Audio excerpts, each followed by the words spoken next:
Hi, I'm Benji Hardy. I've got your news headlines for Friday, September 11th. Big news today is that Planned Parenthood of the Heartland announced it has filed a federal lawsuit asking a court to intervene in Governor Asa Hutchinson's efforts to block Medicaid patients from using Planned Parenthood clinics here in Arkansas.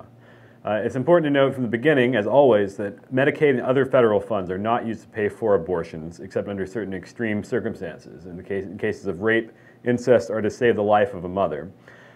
These Medicaid reimbursements received by Planned Parenthood pay for other services, for contraceptives, for wellness screenings, HIV or sexually transmitted disease tests, and other health services for both women and men.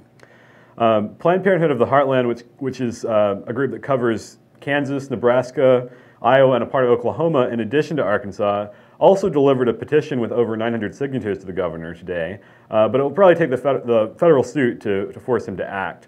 That suit was filed on behalf of three anonymous plaintiffs, three Arkansans, and the lawsuit names the Arkansas Department of Human Services as a defendant. Now, the federal Medicaid agency, the federal agency that oversees Medicaid, has already told Arkansas and other states that they may not end Medicaid reimbursements to Planned Parenthood simply because they object to Planned Parenthood's abortion services. But the states are plowing ahead, including Arkansas. This will be the fifth state in which Planned Parenthood has been forced to actually sue the state who are using this as a broader tactic to try to kill the organization altogether. Meanwhile, at the federal level, of course, the fight is looming over a potential government shutdown as Republican congressmen opposed to Planned Parenthood threaten to cut off funding to the organization nationally.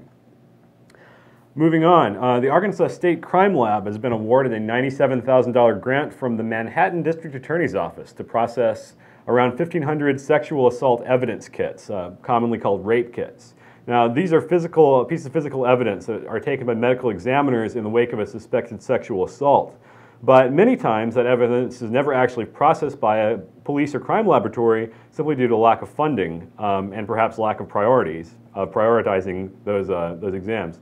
Now, this problem isn't unique to Arkansas. There are estimated to be hundreds of thousands of untested rape kits across the nation in police and crime lab storage facilities. Arkansas is one of 32 jurisdictions, both some states and some cities, that are receiving grants from the Manhattan District Attorney.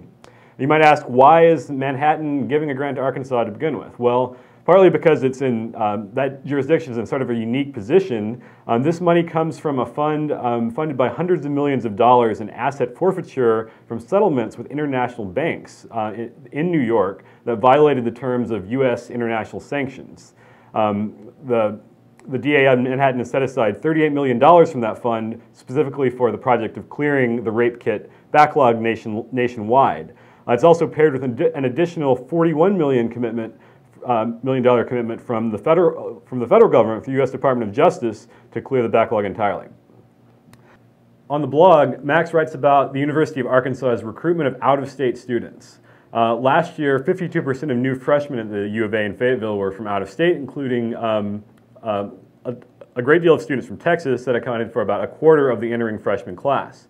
That's partly because Arkansas gives a significant tuition break to certain out-of-state tuition costs to Texas and several other neighboring states, our near neighbors. Includes Missouri, Oklahoma, Kansas, Tennessee, Louisiana, and Mississippi. Students from those states can get credit for anywhere from 70 to 90% of the difference between in-state and out-of-state tuition costs based on their GPA and their test scores. This year, Illinois joins that list. So Illinois students can also receive, if they have the sufficient test scores and GPA, can receive additional funding to make up the difference between in-state and out-of-state tuition. As a whole, recruiting out-of-state kids is a net positive, just as long as Arkansas students do remain first priority for the university system, considering the historically low graduation rates that students in Arkansas have seen over the years. The Dean of Admissions up in Fayetteville said that, quote, the University of Arkansas is determined to keep at least a 50-50 split in the freshman class, that is between in-state and out-of-state, and no qualified Arkansas student will be denied admission. Finally, a note from Florida on an attraction with its roots in Arkansas. Disney World will end its annual Osborne Family Holiday Light Show after this holiday season, the resort announced today. This is, of course, a massive Christmas lights display originating at Jennings Osborne's home on Cantrell Road in Little Rock. It became an annual spectacle that was such a disruption to traffic that the Arkansas Supreme Court eventually ordered the display to be moved. The Osborne family moved the lights to Disney World in 1995, where they've been on display ever since. Disney said it will display the lights through the end of the year at least, and I took a quick look at the comments on Disney's website. I saw about 100 comments, almost all negative, people pleading for the lights to stay. So we'll see if they take those into account. That's it for this week. Max will be back on Monday.